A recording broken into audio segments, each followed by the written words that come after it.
Yes sir. तो एकदम हम प्रीलिम से शुरू करते हैं, है ना? तो देखो मैं कुछ मतलब आपको कुछ ऐसे पॉइंट्स बताऊंगी जो आपको मतलब की फैक्टर्स हैं कि ये चीजें हमें माइंड में रखनी है। मतलब प्रिपरेशन के टाइम हमें ऐसा प्लान करना है कि पहली बार में निकालना है ना? तो रिजल्ट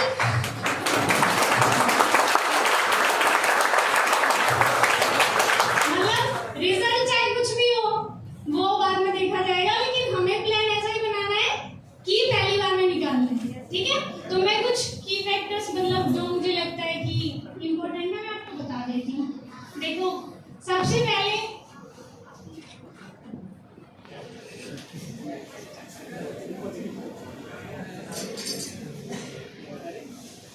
देखिए सबसे पहले सिलेबस पढ़ा होगा आप सबने। प्रिंट आउट निकाल रखा है या साइड से पढ़ा है, बस हाथ से लिखा है? हाँ ठीक है। तो सबसे पहले क्या करना है, सिलेबस। मैंने सिलेबस वेबसाइट से निकाल के और अपने हाथ से लिखा था। जो भी A4 शीट्स पेपर आते हैं आप सिलेबस को अपने हाथ से लिखेंगे, क्योंकि जब हम लिखते हैं तो थोड़ा सा दिमाग में जाता है। जैसे जो भी सिलेबस है मतलब पूरी प्रिपरेशन के दौरान सिलेबस आपके पास होना चाहिए। आप एदर प्रीवियस ईयर क्वेश्चंस पढ़ रहे हैं, आप मेंस के आंसर राइटिंग कर रहे हैं, प्रीलिम्स के सॉल्व कर रहे हैं, कुछ भी कर रहे हैं, या आप अपना रिवीजन कर रहे हैं या आप अपनी पढ़ाई कर रहे हैं, सिलेबस हमेशा आपके दिमाग में होना चाहिए। मतलब कुछ कुछ तो आपको याद होना चाहिए। जैसे GS3 का फर्स्ट संसाधन विकास अर्थव्यवस्था, ये सब मतलब आपको याद हो जाना चाहिए एकदम। तो सिलेबस सबसे मेन है। सबसे पहले आपके पास सिलेबस अपनी राइटिंग में होना चाहिए, ठीक है? आप सब अपनी राइटिंग में सिलेबस लिखेंगे। उसके बाद दूसरा मुझे लगता है प्रीवियस ईयर क्वेश्चन पेपर्स, ठीक है? मतलब 2014 से लेके और अब तक, 2014 से लेके अब तक जितने भी मतलब हमारे मेंस के क्वेश्चन पेपर्स हैं, मैंने क्या किया था, देखो GS4 का तो हम लिख नहीं सकते क्योंकि उसमें केस स्टडी है तो हम हाथ से नहीं लिख सकते, लेकिन GS1, 2, 3 मतलब मैक्सिमम आपको 2 से 3 घंटे लगेंगे कि आप उसको लिखेंगे अपने हाथ से। लेकिन जब आप लिखेंगे तो आपको एक पैटर्न पता चल जाएगा कि ऐसे ऐसे यूपीएससी क्वेश्चन पूछता है। पहले आपके पास सिलेबस है, उसके बाद आपके पास क्वेश्चन पेपर है, तो आपको पता चल जाएगा कि ये वाला सिलेबस है और इसमें से यूपीएससी ऐसे क्वेश्चंस फ्रेम करता है, ठीक है? तो प्रीवियस क्वेश्चंस आपके पास होने चाहिए और अपनी राइटिंग में, ठीक है? ज्यादा टाइम नहीं लगता है, 2 से 3 घंटे लग जाएंगे, ठीक है? लेकिन उससे आपके मतलब आपको एक आइडिया हो जाएगा मोटा मोटा कि मतलब ऐसे मतलब यूपीएससी ऐसे क्वेश्चंस पूछता है, ठीक है?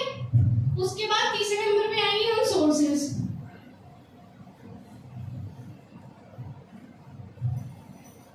सोर्सेस देखिए मैंने कोचिंग नहीं की थी तो शायद मैं आपके मतलब कंटेंट के बारे में शायद हो सकता है मोर देन इनफ हो, तो मैं पर्सनली नहीं बता पाऊंगी कि वो कंटेंट मतलब कैसा है।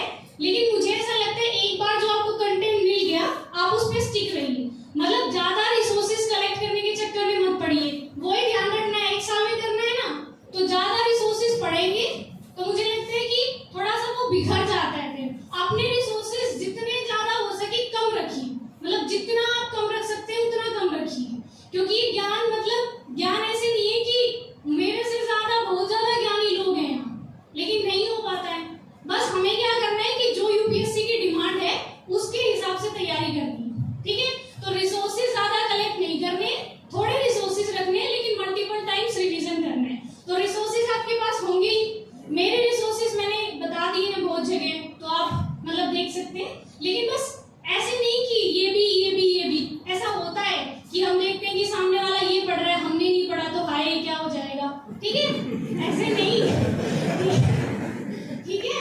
जो हमारे पास है उसी पे स्टिक रहना है और मतलब मल्टीपल टाइम्स रिवीजन करना है, ठीक है? सोर्सेज आप देख लीजिएगा, मतलब ऑनलाइन भी और ऑफलाइन भी। ऑफलाइन तो आपके पास मिलता ही होगा यहाँ से जो भी आपके पास रिसोर्सेज है। ऑनलाइन 1-2 वेबसाइट है वो मैं आपको बता दूंगी, जैसे आप राज्यसभा देख सकते हैं। लेकिन देखिए मैं बता दूंगी बहुत सारे रिसोर्सेज, लेकिन होता नहीं है कुछ वो रिसोर्सेज मैं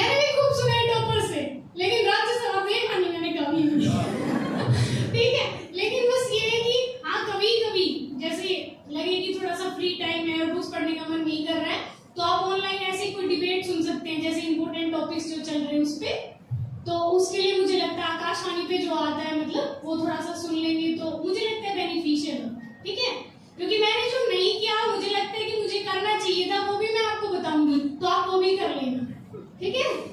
तो सोर्सेस हो गए और उसके बाद आते हैं हम रिवीजन पे। देखिए सबका पढ़ने का पैटर्न अलग होता है। I am just saying mine, मतलब मैंने क्या किया, ठीक है। मैं क्या करती थी, जैसे मेरा शेड्यूल क्या होता था कि मैं एक टॉपिक उठाती थी, मतलब एक सिलेबस का, जैसे GS 1 है तो अगर मैंने GS 1 उठाया तो मैं पहले हिस्ट्री कंप्लीट करूंगी। कई मतलब टॉपर्स ऐसे भी करते, कोई 2 सब्जेक्ट उठा लेते हैं, मतलब आप पॉलिटी के साथ हिस्ट्री कर रहे हैं, ज्योग्राफी कर रहे हैं, वो आपकी क्लासेस चलती होंगी तो आप उस हिसाब से एडजस्ट करेंगे। लेकिन मैं ऐसे ही करती थी कि एक सब्जेक्ट पढ़ती थी, ठीक है, और एक सब्जेक्ट के साथ हमारा करंट अफेयर्स भी चल रहा है, न्यूज़पेपर भी चल रहा है, फिर रिवीजन भी करना है। तो मुझे लगता है कि मैं एक सब्जेक्ट लेके चलती थी। जैसे मेरा हिस्ट्री शुरू हुआ तो जैसे NCERT शुरू की मैंने, उसके बाद जो स्टैंडर्ड बुक्स होती है वो शुरू की, उसके बाद दोबारा से रिवीजन किया। तो आप अपने हिसाब से देखेंगे कि आपको एक सब्जेक्ट शुरू करना है या 2 सब्जेक्ट शुरू करने हैं, पर मैंने एक सब्जेक्ट शुरू किया था। मतलब बीच में अगर कुछ मुझे समझ में नहीं आता था तो मैं छोड़ देती थी कि ये बाद में कर लेंगे, मतलब अभी अगर नहीं आ रहा है, मतलब जब मैं देख लेती थी ऑनलाइन सारा कि नहीं कुछ नहीं समझ में आ रहा है, उसके बाद मैं दूसरा स्टार्ट करती थी। तो आपके पास तो टीचर्स हैं, आप तो मतलब आपस में दोस्त भी सारे UPSC वाले हैं, तो मतलब फ्रेंड से भी हो सकता है, टीचर से भी हो सकता है, आपका मतलब जो भी डाउट हो, ठीक है। और उसके बाद मैं थोड़ा प्रीलिम्स मेंस और ऐसे करके बता देती हूँ थोड़ा सा। सर ये इरेज कैसे होगा?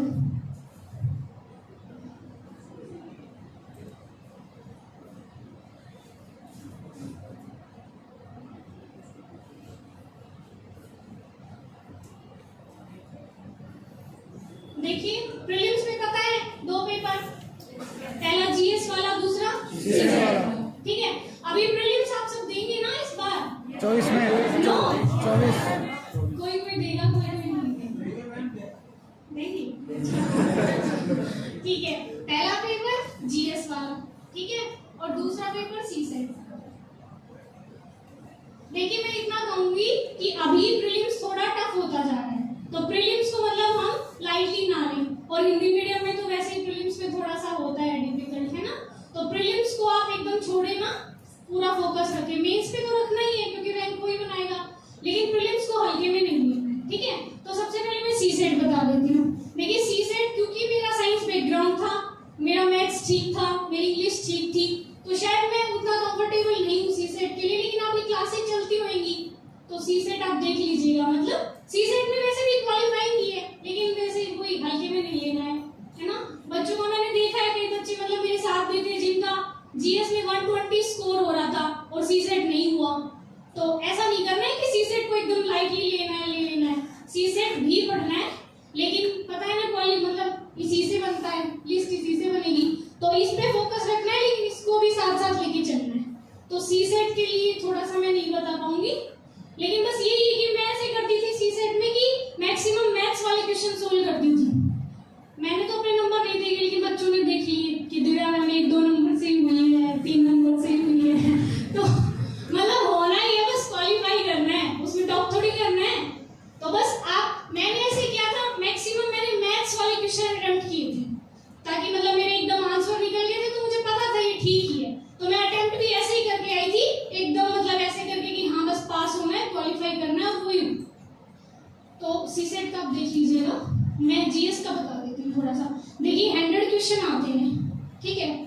मैक्सिमम अगर आप अच्छे से पूरी ईमानदारी से पढ़ते हैं तो मैक्सिमम 40 क्वेश्चन ऐसे मिलेंगे जो आपको लगेगा कि हाँ आते हैं, थोड़ा बहुत कुछ कर लेंगे, है ना, शायद आते हैं, लेकिन 60 क्वेश्चन ऐसे होंगे जो आपको मतलब वहां अगर आप मेंटली स्टेबल हैं और एक्टिव हैं तो ही कर पाएंगे, ठीक है। क्योंकि एलिमिनेशन मेथड आपको पता ही है, वो अपनाना पड़ेगा।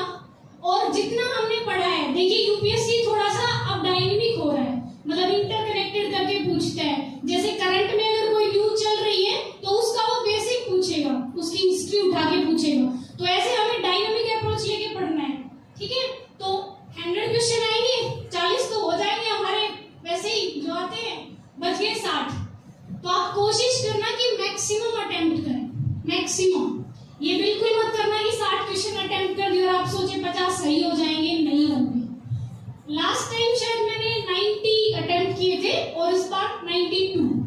ठीक है। तो कोशिश करना कि जितने ज्यादा हो सके, मतलब कोई क्वेश्चन अगर ऐसा है कि एकदम ब्लैंक है, मतलब लग रहा है कि देखा ही पहली बार है और कुछ भी नहीं हो सकता है, तो सिर्फ आप उसको छोड़िए। अगर कहीं आपका 50-50 हो रहा है एलिमिनेशन से, या आपको लग रहा है कि थोड़ा बहुत शायद आता है, तो रिस्क ले लीजिए। ठीक है, मुझे लगता है कि रिस्क ले लेना चाहिए, क्योंकि अगर 92 भी आप क्वेश्चन सही करेंगे तो मुझे लगता है कट ऑफ मैक्सिमम 50 तक जाती है। क्वेश्चंस की बात कर रही मैं, मैक्सिमम 50 तक जाती है। तो हमारे पास 42 क्वेश्चन हैं ऐसे जो हम रिस्क लेके कर रहे हैं। ठीक है, तो मुझे लगता है कि मैक्सिमम अटेम्प्ट करने चाहिए। मैंने मैक्सिमम अटेम्प्ट किए थे, मतलब 90 से ऊपर ही, 92 तक। ठीक है, प्रीलिम्स के लिए। और प्रीलिम्स के लिए देखिए, प्रीलिम्स जब आपका प्रीलिम्स है उससे कम से कम मुझे लगता है 4 महीने पहले, 3-4 महीने पहले आप एकदम प्रीलिम्स पे फोकस हो जाइए। मैंने जब अपनी प्रिपरेशन स्टार्ट की थी तो आई थिंक अगस्त 2020, मतलब कुछ ऐसा था, और प्रीलिम्स था उस टाइम जून में, लेकिन वो कोविड की वजह से पोस्टपोन हो गया था, तो थोड़ा टाइम मिल गया था एक्स्ट्रा, शायद अच्छा था लग इसलिए। तो मतलब अगर आपका इस बार मई में है तो आप उस हिसाब से मतलब कैलकुलेट करके 3-4 महीने पहले से एकदम प्रीलिम्स पे फोकस, एकदम प्रीलिम्स पे, क्योंकि अगर प्रीलिम्स हो गया तो प्रीलिम्स के बाद भी हमें 3 महीने मिलते हैं। मतलब इतना अगर हमने पढ़ा हुआ है तो हम उस 3 महीने में भी बहुत कुछ पढ़ सकते हैं। तो प्रीलिम्स को एकदम हल्के में ना लें। मैं मतलब लिटरली बता रही हूँ, जब मेरा प्रीलिम्स हो गया था तो मुझे ये लगता था कि इस बार मेंस ना दूं, क्योंकि मेंस की तैयारी नहीं है उतनी अच्छी, मुझे लगा कि नहीं होएगा मेंस तो।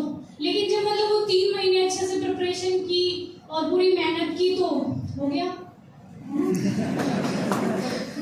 तो इसलिए प्रीलिम्स अच्छे से करना है 3-4 महीने में। अभी इस बार शायद आपका मई में है ना, 28 को कुछ है। हाँ, तो मतलब 3-4 महीने आप कैलकुलेट करें, फरवरी से मतलब स्टार्ट कर दीजिए प्रीलिम्स की पढ़ाई, मतलब एकदम प्रीलिम्स पे फोकस हो जाए। देखो सिलेबस तो सेम ही है, कुछ अलग नहीं है, सोर्सेज भी हमारे सेम ही है, वही न्यूज़पेपर, वही बेसिक, लेकिन थोड़ा सा बस अप्रोच चेंज हो जाती है। प्रीलिम्स में थोड़ा सा फैक्चुअल हो जाते हैं, वैसे अब तो थोड़ा सा वो और भी डायनेमिक पूछने लगे कॉन्सेप्ट को घुसा के, लेकिन फिर भी मुझे लगता है कि मतलब थोड़ा सा बस अप्रोच चेंज होएगा, पढ़ाई आपकी हो ही रहेगी, है ना। तो प्रीलिम्स आप 3-4 महीने पहले से शुरू कर दीजिए ना। और प्रीलिम्स के लिए जो मतलब स्पेसिफिक मैंने किया, देखिए ज्यादा नोट्स मत बनाइएगा। जैसे आप न्यूज़पेपर पढ़ते होंगे डेली, कौन सा पढ़ते हैं? ना हिंदू, इंडियन एक्सप्रेस, मतलब इंग्लिश का पढ़ते हैं ना, नहीं पढ़ते? मतलब देखिए थोड़ा सा मुझे ऐसा लगता है कि इंग्लिश का पढ़ लेना चाहिए, क्योंकि शुरू में थोड़ी सी दिक्कत आती है। जब मैंने हिंदू शुरू किया था, एकदम शुरू में जब मेरी प्रिपरेशन शुरू हुई, तो मेरे को शायद 3 घंटे लगते थे, 3 घंटे लगते थे, और मैं हिंदू में लगाती थी 3 घंटे, क्योंकि मुझे ये जो फोबिया होता है कि हाँ इंग्लिश वाले हिंदू पढ़ रहे हैं, हम नहीं पढ़ रहे हैं, तो मुझे लगता है हिंदू पढ़ लेना चाहिए। मतलब वेदर हिंदू और इंडियन एक्सप्रेस आप कोई भी प्रीफर कर सकते हैं, लेकिन एक बार इंग्लिश का देख लेना चाहिए। मैंने क्या किया था, जैसे शुरुआत में मैंने 3-4 महीने पढ़ा था हिंदू, मतलब मैं मंगवाती थी गाँव में और पढ़ती थी उसको, लेकिन उसके बाद मुझे ये हो गया था कि हाँ क्या क्या इंपॉर्टेंट है मुझे पता चल गया। जब मैंने इतना टाइम दिया तो फिर मैं उसका बस एनालिसिस देख लेती थी यूट्यूब पे। मतलब आप किसी का भी देख लीजिए, जो भी आपको अच्छा लगे, मैं कोई प्रेफर नहीं करूंगी, जो भी आपको अच्छा लगे आप 1-2 दिन देख लीजिए ना। एनालाइज आप जब देखते हैं तो उससे क्या फायदा होता है, एक तो आपको पहले से पता है कि क्या क्या इंपॉर्टेंट है, दूसरा जब हम सुनते हैं कोई चीज और सामने वाला समझाता है तो ज्यादा याद रहती है। तो इसलिए एनालाइज जरूर देख लीजिए, मतलब ज्यादा से ज्यादा 1 घंटे का होता है, तो ये जरूर। मतलब मैंने तो मतलब नोट्स भी बनाए थे हिंदू के, लेकिन वो रिवीजन नहीं हो पाया उनका, लेकिन मुझे लगता है कुछ फायदा हुआ था, क्योंकि जब मैं लिखती हूँ, मतलब आप भी जब लिखते होंगे तो याद तो होता ही है थोड़ा बहुत, तो मैंने तो नोट्स भी बनाए थे, और आप भी बना लेना। आप मतलब ज्यादा बड़े मत बनाना कि लास्ट टाइम पे हम रिवीजन ना कर पाए। मतलब क्या कर लेना कि प्रीलिम्स के लिए एक अलग से नोटबुक बनाना, और द हिंदू में कोई भी फैक्ट आता है, जैसे कोई रिपोर्ट आती है, कोई फैक्ट आता है, ये शायद प्रीलिम्स में कम काम आए लेकिन मेंस में बहुत काम आता है। मेंस में दिक्कत यही हो जाती है कि पता तो होता है हमें क्वेश्चन, लेकिन दूसरों से अलग बनाना है। अब अलग बनाने के लिए कुछ फैक्ट चाहिए, डाटा चाहिए, तो जो आप हिंदू पढ़ेंगे उस टाइम आप मतलब राइट डाउन करेंगे, वो आप मेंस में यूज करेंगे। तो इसलिए हिंदू में से फैक्ट और डाटा आपको नोट डाउन करनी है, अलग से एक कॉपी बना लीजिए।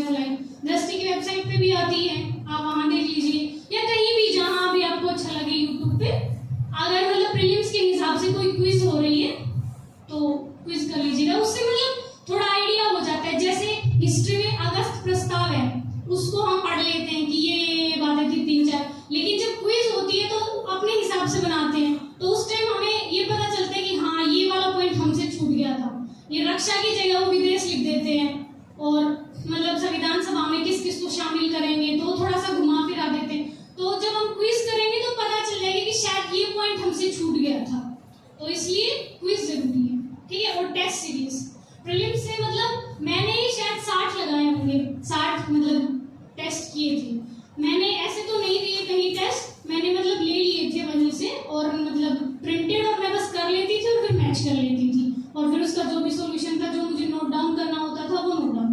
तो मतलब कम से कम 60 तो आपको करने ही हैं, हर हाल में करने। और ऐसे नहीं कि कर लेने और फिर बस छोड़ देने कि ठीक है इतना सही हो गया, मतलब करने के बाद हमें उसका सॉल्यूशन भी देखना है, ये भी देखना है कि कहाँ गलती हुई, कौन सा हमें नहीं आया, कौन सा आया। तो मतलब 2 महीने पहले अगर आप डेली भी एक टेस्ट करेंगे तो 60 मतलब मोर देन इनफ है, इतना ठीक है। तो प्रीलिम्स के लिए इतना ही। आपको कुछ पूछना हो प्रीलिम्स के लिए, स्पेसिफिकली प्रीलिम्स के लिए, कि घबराहट होती है ऐसा कुछ? पर आप तो सब नए बच्चे हैं, पहली बार जाएंगे शायद, है ना प्रीलिम्स देने। कुछ पूछना है बस प्रीलिम्स के लिए, ठीक है। मेंस पे आते हैं, बाद में याद आए तो बाद में पूछ लीजिएगा प्रीलिम्स के लिए।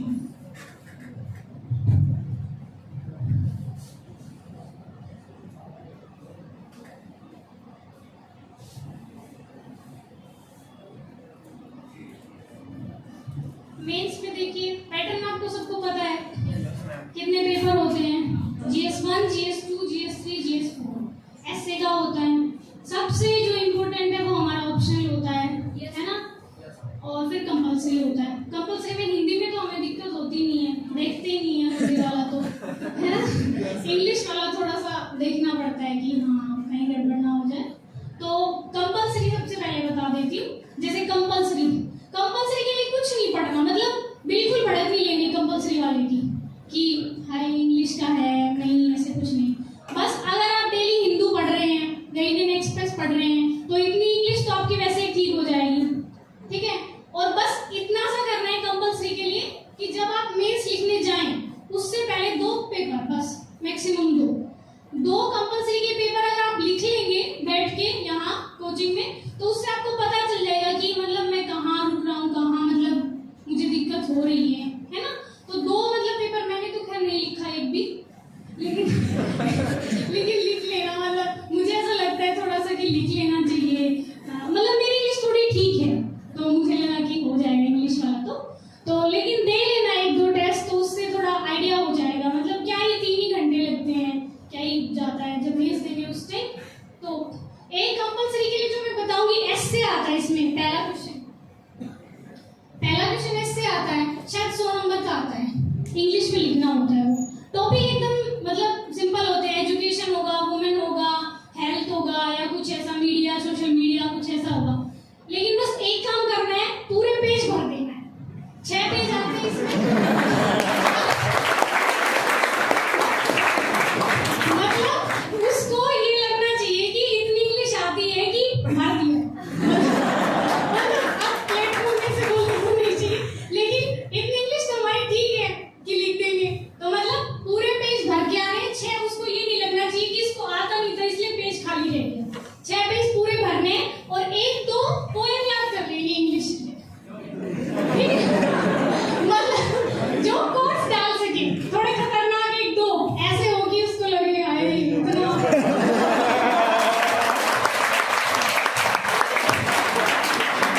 तो जैसे मतलब मोस्टली रॉबर्ट फ्रॉस्ट के होते हैं जो miles to go before I sleep, और एक जॉन कीट्स के हैं 1-2, तो एक वो रविंद्रनाथ टैगोर का मैं तो हर में लिखती थी, where the mind is without fear and the head is held high। वो लंबा सा था, मैंने पूरा याद कर लिया था, ये चेप के आना है कि आए।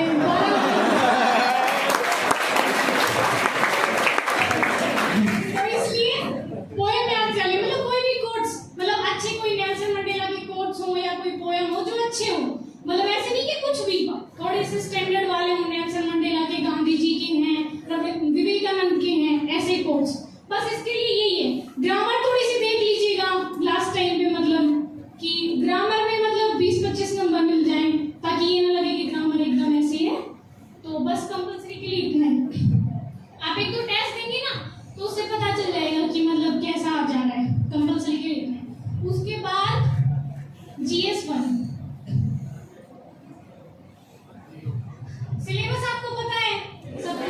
हिस्ट्री है, इसमें ज्योग्राफी है, सोसाइटी है, ठीक है।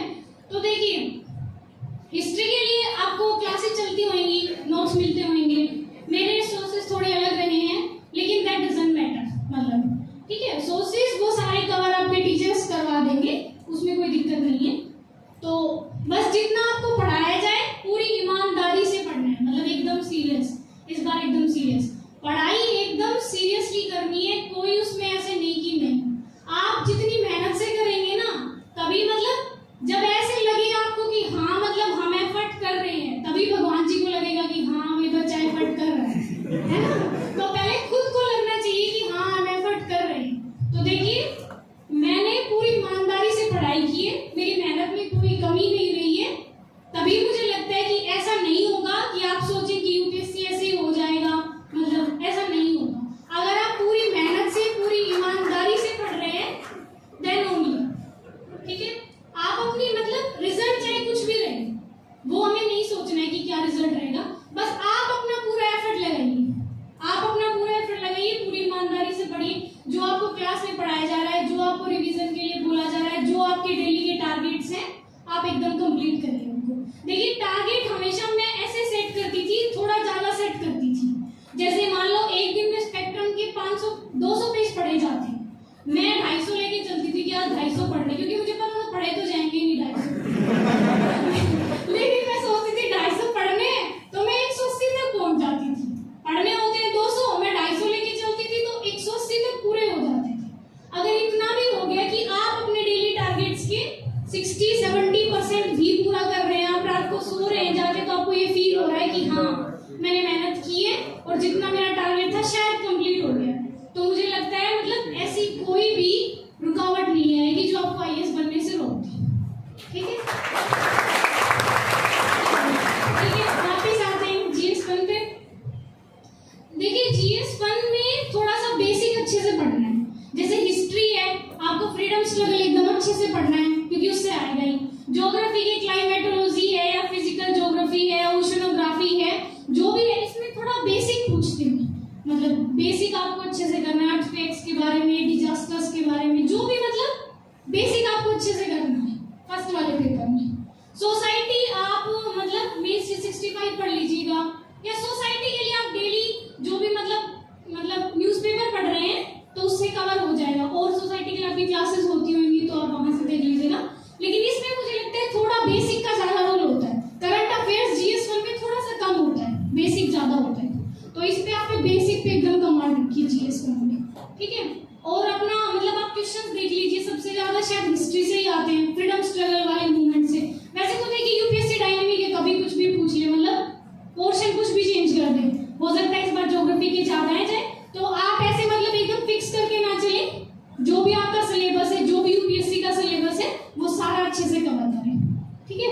अब जीएस 2 पे, इसमें वही पॉलिटी है, गवर्नेंस है, इंटरनेशनल रिलेशंस है, ठीक है। तो इंटरनेशनल रिलेशंस के लिए मतलब कोई स्पेसिफिक मैंने ऐसा कुछ बुक्स नहीं पढ़ी, मतलब आप डेली जो भी न्यूज़पेपर पढ़ते हैं और मेंस के टाइम में जो आपकी जो टेस्ट सीरीज होंगी उसके जो मॉडल आंसर्स मिलते हैं वहीं से इंटरनेशनल रिलेशंस हो जाता है, क्योंकि अभी शायद 2 क्वेश्चन आते हैं इंटरनेशनल रिलेशन के लास्ट में, तो वो मुझे लगता है वहीं से कवर हो जाएंगे। मतलब देखिए स्मार्ट वर्क करना है, 1 साल में करना है तो स्मार्ट वर्क करना है। अब इतना वास्ट सिलेबस है, अगर हम सारी चीजें सोचे कि सारे रिसोर्सेज कंप्लीट करें तो शायद रिवीजन के लिए उतना टाइम नहीं मिल पाएगा, तो इसलिए अपने रिसोर्सेज लिमिटेड रखने हैं और उनको ज्यादा से ज्यादा बार रिवाइज करना है, ठीक है। तो जीएस 2 के लिए पॉलिटी ये एकदम अच्छे से, मतलब जो भी लक्ष्मीकांत है या जो भी आपकी कोचिंग की जो भी बुक है जो आपको मिली हुई है उसको इतनी बार पढ़ना है कि मतलब टिप्स पे हो जाए। मैंने लक्ष्मीकांत कम से कम 10-12 बार पढ़ी होगी, 10-12 बार, मतलब ऐसे कि मुझे एकदम ये हो गया था कि हाँ कौन से पेज पे क्या लिखा हुआ है, ऐसे। तो एकदम मतलब सारे कॉन्सेप्ट एकदम आपके टिप्स पे हो जाए, ऐसे आपको पढ़नी है पॉलिटी। और आईआर के लिए मैंने बता दिया, आईआर के लिए ज्यादा एफर्ट नहीं, अगर आप डेली न्यूज़पेपर पढ़ रहे हैं और मतलब मेंस के टाइम आपको जो दृष्टि से सीरीज मिलती है, टेस्ट सीरीज, उसमें मॉडल आंसर से हो जाएगा वो, आप उस टाइम 3 महीने होते हैं तो कवर करेंगे। अब जीएस 3 ये सबसे टफ, ये वाला पेपर आता ही नहीं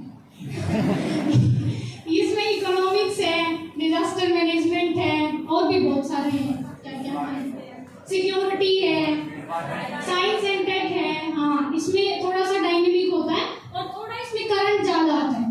मुझे थोड़ी करंट से दिक्कत रहती थी क्योंकि इतना टाइम नहीं मिल पाता था कि आप बेसिक भी कवर कर लें और फिर करंट भी कर लें, रिवीजन भी कर लें। तो करंट में थोड़ी सी मुझे दिक्कत आती थी, आपको नहीं आएगी करंट क्योंकि आप मेरे से ज्यादा सिंसियर है ना। तो करंट अफेयर्स के लिए मैंने बता दिया, आपको न्यूज़पेपर पढ़ेंगे और आपकी क्लासेस जो चलती हैं इकोनॉमिक्स के लिए, मतलब और सिक्योरिटी का, डिजास्टर मैनेजमेंट का मतलब बेसिक आइडिया हो, जैसे एनडीआरएफ है, एनडीएमए की जो गाइडलाइंस हैं सब में वही है। मतलब कोई भी आपदा आएगी तो आप कैसे, मतलब क्या क्या स्टेप्स होंगे आपके, तो वो सारे, ठीक है। आप जीएस को, ये वाला पेपर सबसे अच्छा है हमारे लिए, जीएस को, मतलब इसमें हम सबसे ज्यादा स्कोर कर सकते हैं। लेकिन इसको मतलब ऐसे लाइटली लेंगे ना। लास्ट टाइम मैंने ऐसे ले लिया था तो शायद मार्क्स उतने अच्छे नहीं आ पाए, तो इसको, इसमें सबसे ज्यादा मार्क्स आ सकते हैं जीएस 4 में, इसलिए इसको एकदम अच्छे। और इसमें पढ़ना भी ज्यादा नहीं है, मतलब जो भी आपकी बुक्स हैं, जो बेसिक आपका मतलब सिलेबस है उसके हिसाब से जो आपको कोचिंग से मिली है, जो भी आप पढ़ेंगे वो एक बार पढ़ लेनी है। उसके बाद तो ये मतलब प्रैक्टिकल है, आपको केस स्टडी मिलेगी, आपको सोल्व करनी है। और केस स्टडी के लिए मैं कहूंगी आपकी टेस्ट सीरीज ले लेनी, मतलब जितनी ज्यादा से ज्यादा आप केस स्टडीज देखेंगे उतने मतलब आपको ये रहेगा कि हाँ मतलब ये मैंने सोल्व कर ली, ये वाली प्रॉब्लम, ये वाली प्रॉब्लम। तो जीएस 4 के लिए मुझे लगता है टेस्ट सीरीज सबसे मतलब लगानी चाहिए सबसे ज्यादा जीएस 4 के लिए। और मैं आपको केस स्टडी का थोड़ा सा बता दूंगी कि कैसे लिखना है उस टाइम, ठीक है। तो जीएस 4 के लिए आप आ जाते हैं ऑप्शनल पे, ये मेरा फेवरेट, ठीक है।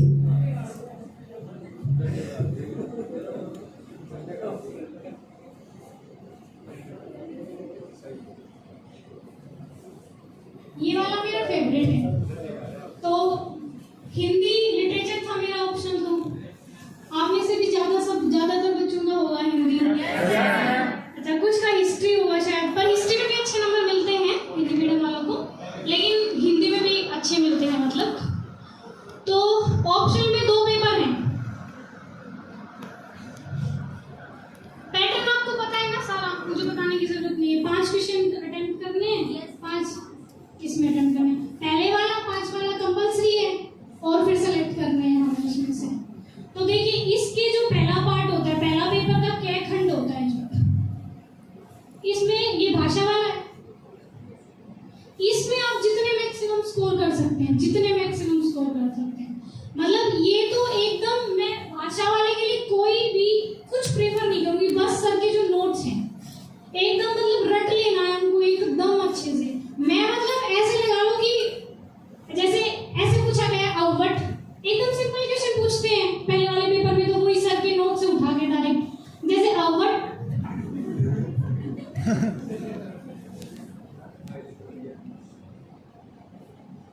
जैसे अवट की विशेषताएं पूछता है वो व्याकरणिक, तो एकदम मतलब कट कॉपी पेस्ट कर देना है वहां से, एकदम मतलब नोट्स एकदम रट लेना। इसका जो पहला पार्ट है ना, क्या खंड जो भाषा वाला है, वो सीधा नोट्स में से आएगा। मैंने कोई क्लासेस नहीं ली, सिर्फ नोट्स पढ़े थे, सिर्फ नोट्स।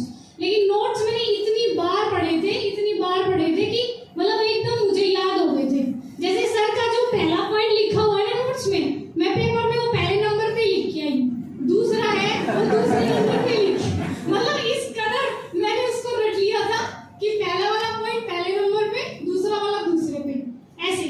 और भाषा खंड में मतलब ये हमारे पास होता है कि वो एकदम कुछ अलग नहीं पूछेंगे, सीधा पूछेंगे। आप देख लीजिएगा इस बार का पेपर जो ऑप्शन को हुआ है, लास्ट बार का जो हुआ है, सीधा पूछेंगे कि अवट की व्याकरणिक विशेषताएं बताएं, और सर के नोट्स में सीधा हेडिंग है कि अवट की व्याकरणिक विशेषताएं, तो आपको सीधा कॉपी पेस्ट करना है। तो ये वाला जो खंड है, इसके लिए मैं सिर्फ सर के नोट्स प्रीफर करूंगी। आप तो शायद क्लासेस में देखते होंगे, तो और आपके कॉन्सेप्ट्स क्लियर होंगे उस चीज के लिए, तो इसके लिए बस ये। और लास्ट में टेस्ट सीरीज, तो वो मैं बता दूंगी लास्ट में। फिर सेकंड वाला है, उसमें वही आदिकाल वाला सारा, नीतिकाल, सारा जो भी हमारा सिलेबस है, पढ़ना नोट से ही है, सर की क्लासेस से ही पढ़ना है। लेकिन मैं बस इसका मैं इसमें से अटेम्प्ट करती थी, इसमें से मतलब मुझे इस बार 145 मिले हैं इस वाले में, तो मतलब गुड स्कोर है। तो इस वाले तो इस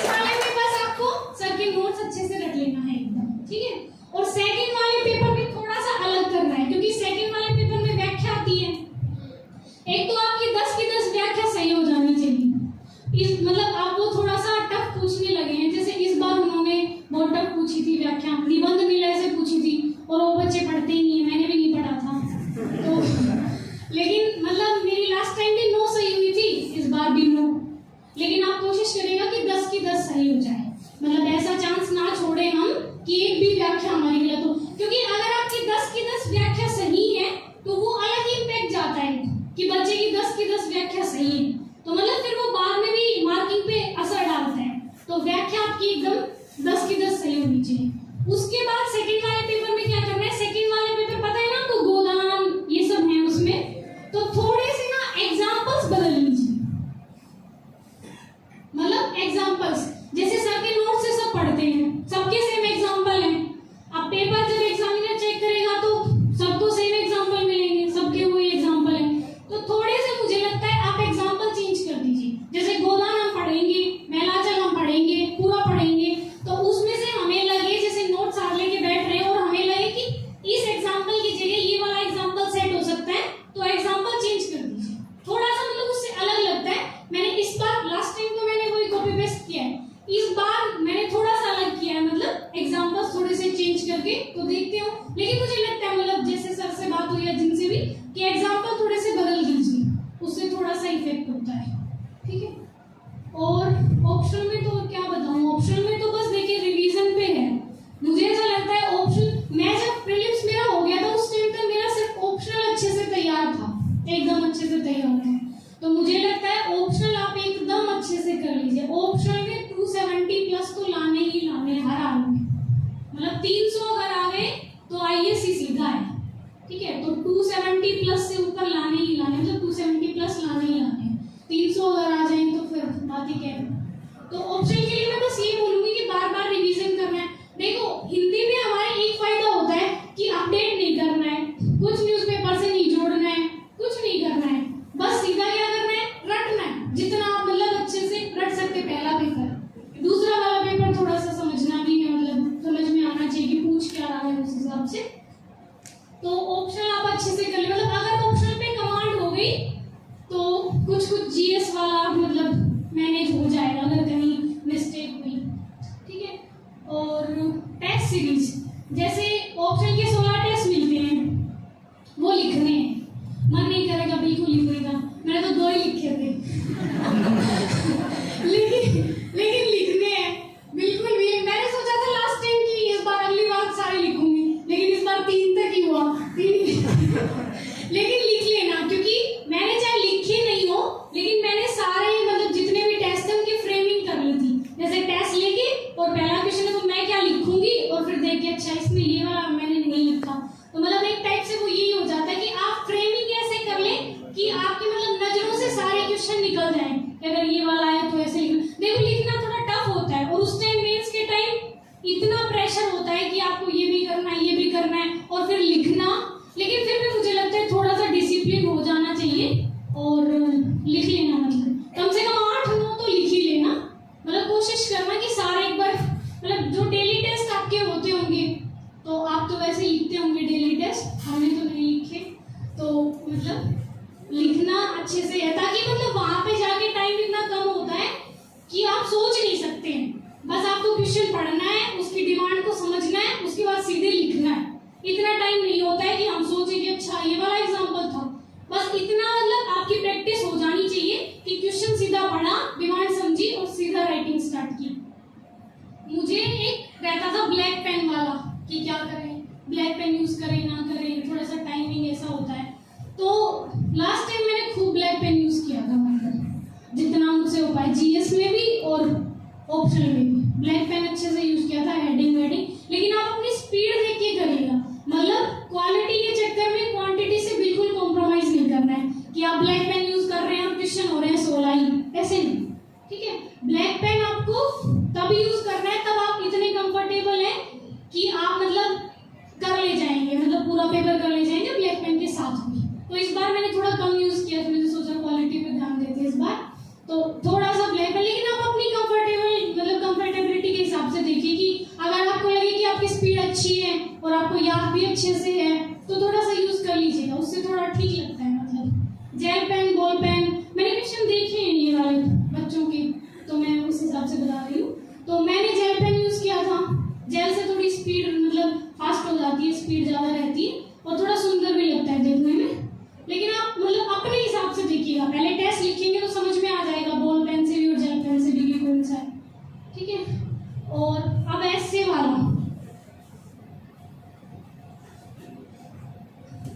ऐसे में सर की बुक आती है निबंध दृष्टि वाली, वो मैंने भी पढ़ी थी, मतलब आइडिया लेने के लिए। और एक निशान जैन सर की आती है, वो भी आप देख लीजिएगा, उसमें अच्छे ऐसे, मतलब मुझे लगता है कि देखनी चाहिए आप। मतलब उसमें जो टॉपर्स ने ऐसे लिखे हैं वो सब, उसमें से मैंने क्या किया था, मैंने पढ़े तो 2-4 ही थे, लेकिन कुछ कोट्स थे उसमें बहुत अच्छे, तो मैंने सारे ऐसे में से जो कोट्स थे अच्छे अच्छे जो उन्होंने लिख रखे थे टॉपर्स में, तो वो मैंने नोट डाउन कर लिए थे। तो आप एक बार वो देख लीजिएगा, आइडिया हो जाएगा कि ऐसे ऐसे लिखना होता है, मतलब इतनी गहराई होनी चाहिए बातों में, डायमेंशंस कितने उठाने हैं, और थोड़े कोट्स मतलब अच्छे।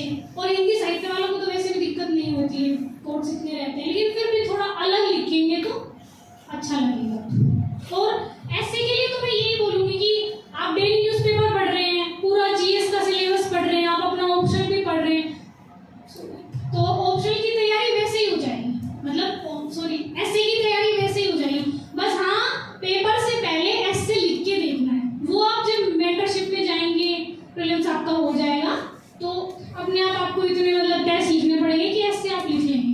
तो ऐसे के लिए कुछ स्पेसिफिक नहीं, बस थोड़ी हैंडराइटिंग सुंदर होनी चाहिए।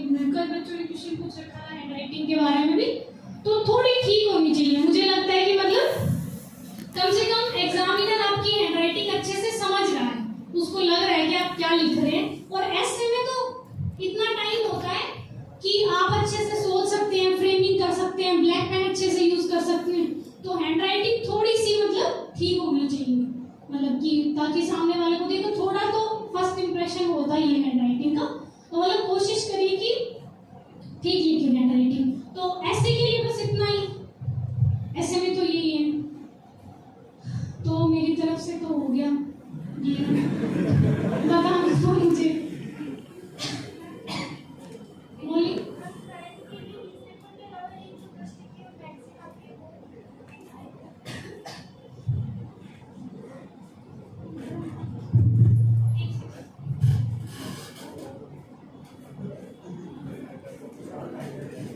देखिए मैगजीन मैंने तो नहीं पढ़ी, मतलब पर आपको पढ़ लेनी चाहिए, आपके पास अगर टाइम है और आपको लगे कि अच्छी होती है, मैंने आप बाद में देखी है कि हाँ अच्छी होती है, मतलब उस टाइम शायद टाइम की भी कमी थी और शायद हमारे घर में तो अवेलेबल नहीं होती थी, तो इसलिए मैं नहीं पढ़ पाई। तो मैगजीन मैंने कोई नहीं पढ़ी, ना योजना पढ़ी, ना कुरुक्षेत्र पढ़ी, कुछ नहीं पढ़ी, ना विजन की पढ़ी मंथली। हाँ बस लास्ट में मेंस के टाइम पढ़ी थी एक बार, देख लिया था ऊपर से कि मतलब थोड़ा सा बुक्स उसमें आती है ना, अच्छी अच्छी बुक्स, तो ऐसे के लिए बुक्स को मतलब आपको क्वालिटी वाला देखना है, उसमें बुक्स आती हैं, शायद मैंने कॉलम देखा है मैगजीन में, कोई अच्छी बुक आती है तो उसके बारे में कुछ सिनॉप्सिस सा होता है उसका, तो वो नोट डाउन करेंगे आप और ऐसे में लिखेंगे, तो मुझे लगता है कि अगर आपके पास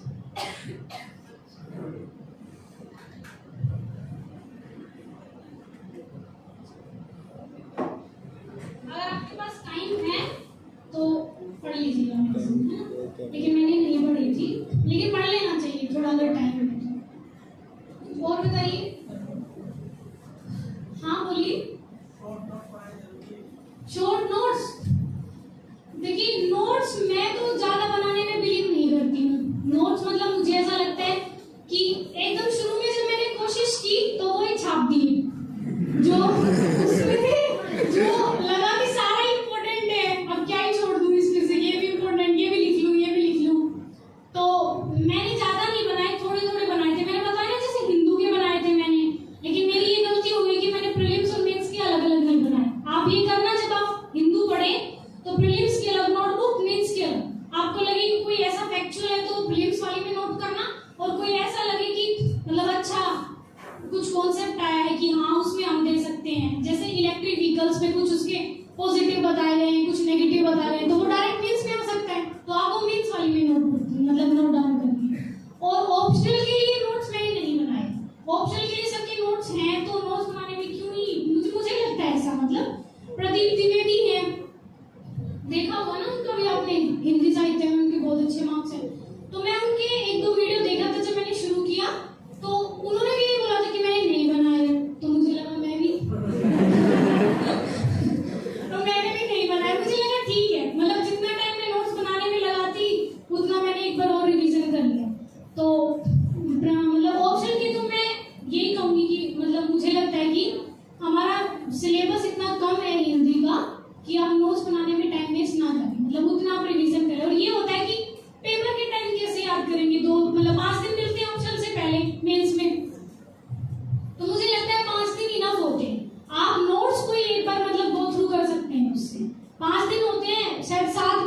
होती है हमारी नोट्स वाली, तो आप एक दिन में 1.5 भी करेंगे तो मुझे लगता है हो जाएगा। तो ऑप्शनल के लिए तो नहीं, जीएस के लिए आप देख लीजिएगा। अगर आपको लगे कि हाँ कहीं कहीं बनाने चाहिए, कोई कॉन्सेप्ट अगर क्लियर नहीं है, कोई ज्यादा इंपॉर्टेंट लग रहा है तो बना लीजिए। और आपको तो क्लासेस में लिखवाते होंगे ना, तो वैसे ही नोट्स का भंडार है। तो हाँ बोलिए मैम, जब भी फर्स्ट टाइम बुक रीडिंग करते हैं तो वो कैसा करते हैं, और आप जब पहली बार पढ़े थे किसी भी किताब को तो आपको कितना टाइम लगा था? क्योंकि मेरे को 1 घंटे में मतलब 3-4 पेपर ही हो पाता है। 3-4 पेपर पेज। हाँ, मतलब फर्स्ट टाइम स्पीड नहीं आ पाती उतनी। हाँ। तो सबके साथ ऐसा ही होता है या सिर्फ मेरे साथ?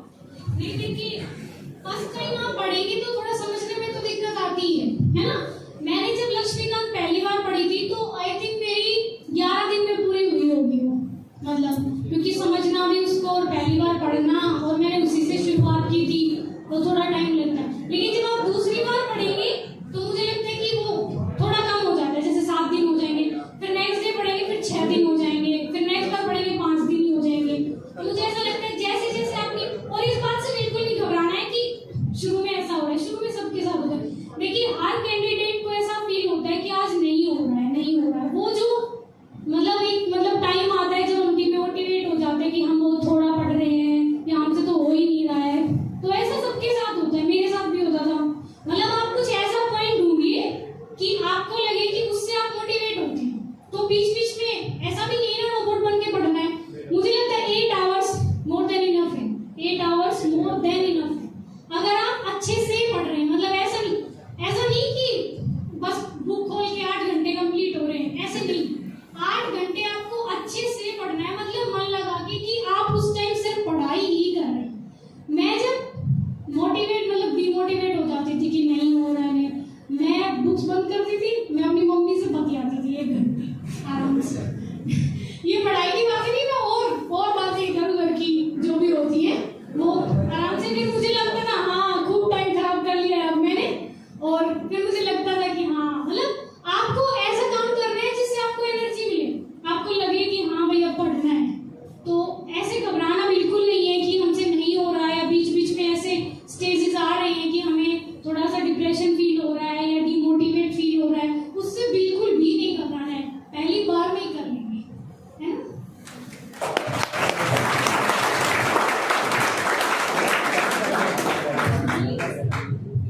Hello, good evening ma'am. Good evening ma'am, मैं ये पूछना चाहती हूँ कि प्री को लेके अंदर बहुत डर रहता है कि प्री नहीं निकलेगा तो मैम कहाँ से निकालेंगे। तो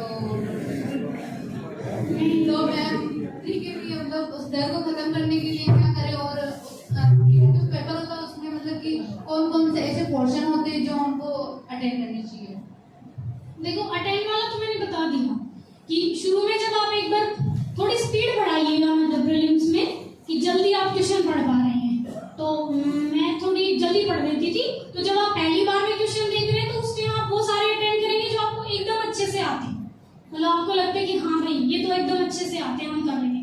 फिर जब आप दोबारा करेंगे, मैं क्या करती थी, जैसे जब अटेंड करती थी जो आ गए वो तो सीधा निशान लगा लिया, और जो मेरे को लगता था थोड़ा डाउट है, मतलब मैं करूंगी जरूर लेकिन थोड़ा डाउट है, उन पे मैं ऐसे मतलब सर्कल लगा देती थी, ताकि जब दोबारा मैं मतलब आऊँ गो थ्रू करूँ तो मुझे आसानी रहे कि हाँ ये वाला करना है अटेम्प्ट हर हाल में, बस ध्यान से देखना है। और जो बिल्कुल ही नहीं आता था वो एकदम लास्ट में, अगर आपके पास टाइम है, आपको लगे शायद क्वेश्चन बहुत कम अटेम्प्ट हुए हैं, सिर्फ एक करें। और एकदम डरना एकदम नहीं है प्रीलिम्स में, एकदम मैं सच्ची बता रही हूँ, कोई कितना पढ़ के जा रहा है इस बात से कोई मैटर नहीं करता है कि आप कितना पढ़ के गए, आप उस टाइम कितना स्टेबल है, मतलब उस टाइम कितना स्टेबल है आपका माइंड। देखिए ऐसा तो है नहीं कोई बिना पढ़े जाएगा उसका प्रीलिम्स हो जाएगा, मैं ये बिल्कुल नहीं कह रही हूँ। पढ़ना है लेकिन पढ़ाई सब करते हैं, ऐसा कोई बच्चा नहीं है जो यूपीएससी करने आया वो पढ़ता नहीं होगा, लेकिन हमें उस टाइम स्टेबल रहना है। इस बार मेरा रिजल्ट है, उसके 5 दिन बाद प्रीलिम्स था, और रिजल्ट नहीं आया था तब तक वैसे पढ़ाई नहीं हुई कि रिजल्ट आएगा तभी देखें, और रिजल्ट आ गया उसके बाद 5 दिन तक तो यही रहा कि रिजल्ट आया। तो एकदम मैं बिना बुक खोले और ऐसे प्रीलिम्स देने गई थी और हो गया प्रीलिम्स, क्योंकि उस टाइम इतना कॉन्फिडेंस था और मतलब शायद पॉजिटिव एनर्जी थी, तो इसलिए शायद, और मुझे लगा लास्ट टाइम से बहुत अच्छा हुआ इस बार, शायद 100 क्रॉस कर जाए स्कोर। तो इसलिए आप उस टाइम कितने मेंटली एक्टिव हैं और स्टेबल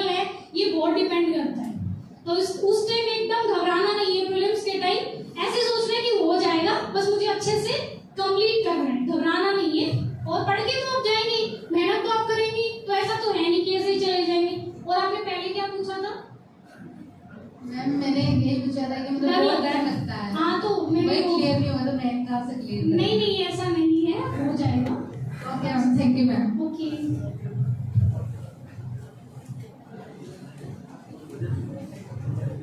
एनसीईआरटी कंपलसरी है क्या? एनसीईआरटी आपने कौन कौन से सब्जेक्ट की पढ़ी थी और हम कौन कौन से सब्जेक्ट की पढ़े हैं?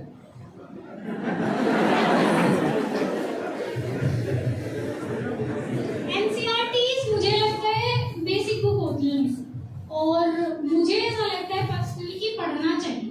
अब देख लीजिए सारे टॉपर्स आई थिंक ऑलमोस्ट ये बोलेंगे कि एनसीईआरटी पढ़नी है। मुझे भी मतलब जब मैंने प्रिपरेशन स्टार्ट की तो एकदम एनसीईआरटी से शुरू की थी।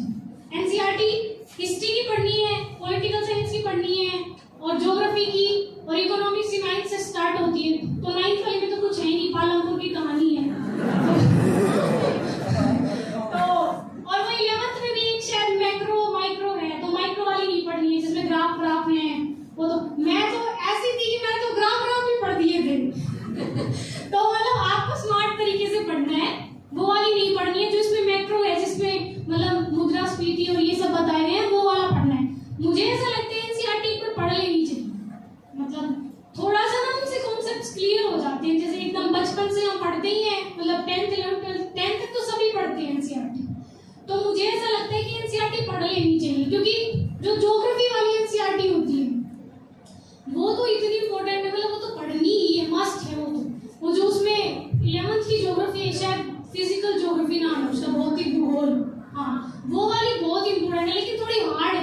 पहली बार में पढ़ेंगे तो पता नहीं क्या ही लिख रखा है उसमें, समझ में नहीं आया क्या लिख रहा है। तो पहले बार में नहीं आएगी, लेकिन वो इम्पोर्टेंट है, मतलब वो पढ़नी ही है वो। तो एनसीईआरटी देख लीजिए, अगर टाइम है तो मुझे लगता है पढ़ लेनी चाहिए। मतलब मैं ये बोलूंगी कि पढ़ लेनी चाहिए। फर्स्ट अटेम्प्ट में 2 पास कर लिया। फर्स्ट अटेम्प्ट में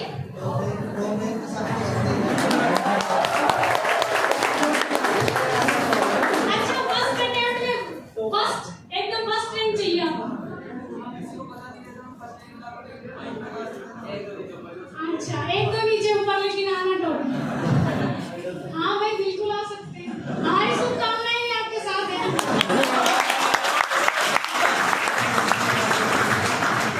बिल्कुल आ सकते हैं, थोड़ा सा बस वही बात है कि आपकी मेहनत कितनी है, आप कितने ऑनेस्ट हैं। देखिए मुझे ऐसा लगता है कि ईमानदारी बहुत मैटर करती है।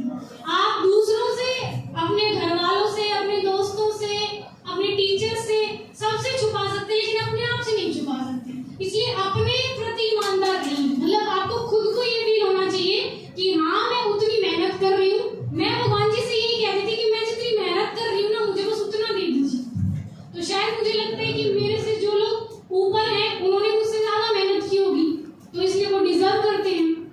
जब आपको खुद को ये फील होगा ना कि हाँ हम मेहनत कर रहे हैं, तभी मुझे लगता है कि, तो इसलिए अपने प्रति ईमानदार रहिए, तो ब्रेक भी आ जाएगी, उसमें क्या बड़ी बात है। Anyone else? Yes.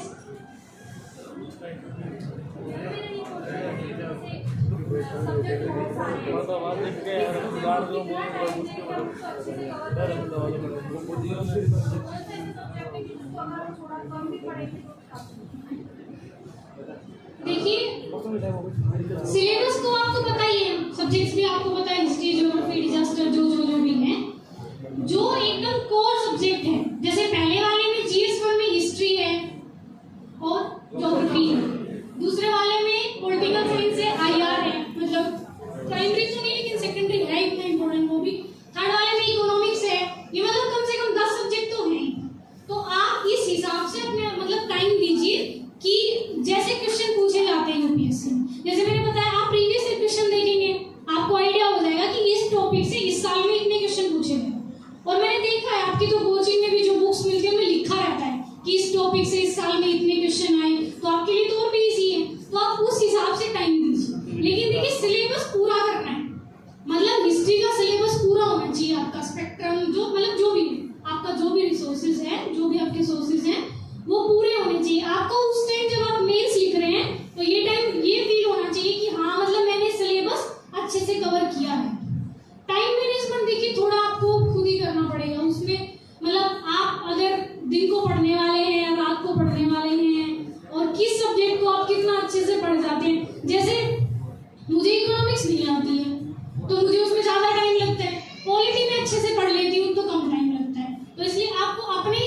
लिखना पड़ेगा कि किस सब्जेक्ट को ज्यादा टाइम देना है, किसको कम देना है। ओके,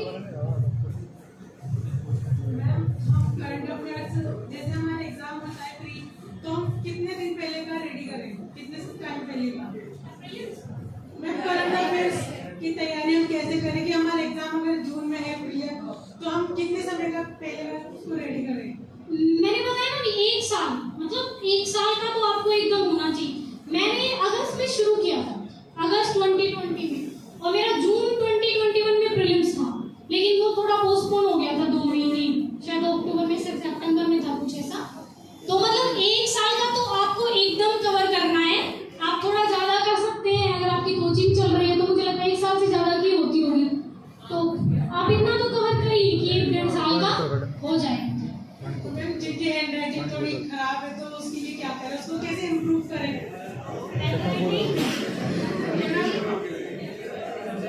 हैंडराइटिंग सुलेख वाली कॉपी आती है।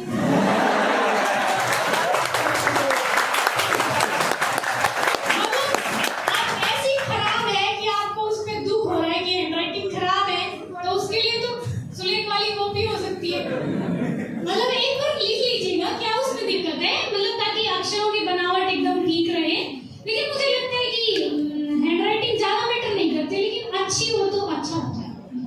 मेरी थोड़ी, मैं तो ऐसे लिखती थी एकदम जचा के एकदम, हैंडराइटिंग से नंबर दे दे वो। तो इसलिए हैंडराइटिंग थोड़ी ठीक होनी चाहिए, मैटर करता है थोड़ा सा। Thank you ma'am. हाँ बोलिए,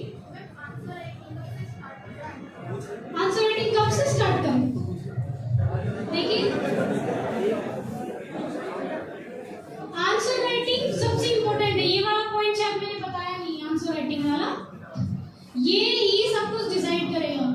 आपके पास कितना ज्ञान है, दैट डजंट मैटर। आप उसको अपने एग्जाम में कैसे रिप्रेजेंट करके आ रहे हैं, वो मैटर करता है। तो आंसर राइटिंग के लिए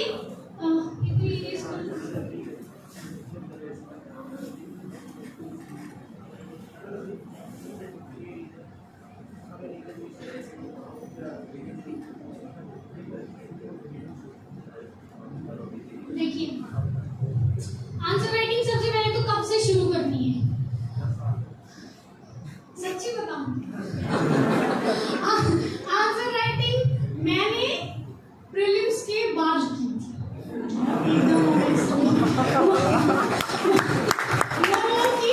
ऐसा भी नहीं है कि मुझे कुछ आता नहीं था इसलिए नहीं की थी। मैं घर थी तो वहाँ थोड़ा सा मतलब डिफिकल्ट हो जाता है, मतलब चेक करवाना, किससे करवाना है टेस्ट वगैरह, लेकिन मैं ऑप्शन के लिख लेती थी। मैंने बोला ना, ऑप्शन में तो मैं ऐसा मतलब हो गई थी प्रीलिम्स से पहले कि मैं टेस्ट लिख लेती थी सारे। तो ऑप्शनल की आंसर राइटिंग मैंने शुरू कर दी थी पहले से, जब मैं पढ़ती थी तो उस टाइम कर दी थी। लेकिन प्रीलिम्स की मैंने अच्छे से, मतलब 1-2 क्वेश्चन लिखे होंगे, लेकिन वो वैसे लिखे थे बस कि 10 मिनट में लिख रही हूँ, 15 मिनट में क्वेश्चन लिख रही हूँ। लेकिन एकदम सीरियस वाली प्रीलिम्स के बाद शुरू की थी। प्रीलिम्स के बाद मैंने मेंटरशिप ज्वाइन किया था दृष्टि वाला, और यहाँ मतलब इन्होंने टेस्ट सीरीज जो भी प्रोवाइड करवाई और डेली टेस्ट होते थे। लेकिन मैंने यहाँ बहुत ऑनेस्टली से किया है, मतलब ऐसा नहीं है कि मैंने उस टाइम नहीं किया, तो मैंने यहाँ भी ऐसे ही किया। मैं डेली टेस्ट लिखती थी, मतलब जो डेली वाला होता था। और जीएस के भी मैंने लास्ट टाइम तो सारे टेस्ट लिखे थे, जितने भी हमारे टेस्ट हुए थे जीएस के 16-22 पता नहीं कितने हुए थे, तो सारे लिखे थे। लेकिन आपको इतना तैयार रहना है, ऐसा नहीं है कि अब मैंने ऐसे बोल दिया है कि मैंने नहीं लिखा तो आप भी नहीं लिखेंगे। मतलब प्रीलिम से पहले आपको सारा सिलेबस हो जाना चाहिए और आप इतनी कॉन्फिडेंट हो जाना चाहिए कि हाँ मैं लिख लूंगा, लिख लूंगी, ठीक है। तो मुझे लगता है कि प्रीलिम से बाद भी अगर आप शुरू करेंगे लेकिन आप अच्छा लिखते हैं, देखिए थोड़ा सा ना लैंग्वेज मैटर करती है। अब सबकी कैपेसिटी अलग होती है, शायद मेरी कैपेसिटी आप जितनी नहीं और आपकी मेरी जितनी नहीं है, तो मैं थोड़ा, मेरी लैंग्वेज थोड़ी सी मैं वैसे लिखती थी, मतलब अच्छे अच्छे शब्द, भारी भरकम वाले, अभी भूत और पता नहीं क्या क्या लिख देते थे क्वेश्चंस में, है ना। तो थोड़ी सी लैंग्वेज आपकी अच्छी होनी चाहिए। जैसे आप हिंदी पढ़ेंगे, न्यूज़पेपर पढ़ेंगे या जो भी पढ़ेंगे, और हिंदी साहित्य वालों की तो हिंदी साहित्य से हो जाती है थोड़ी सी भी, तो मुझे लगता है लैंग्वेज आपकी अच्छी होनी चाहिए ताकि जब आप लिखें तो अच्छा लिखें, ठीक है। तो आंसर राइटिंग बहुत जरूरी है, बहुत जरूरी है। मतलब मुझे ऐसा लगता है कि आपको तो कोचिंग आपके पास अवेलेबल है, डेली आपके टेस्ट होते हैं, तो आपको लिख लेना चाहिए।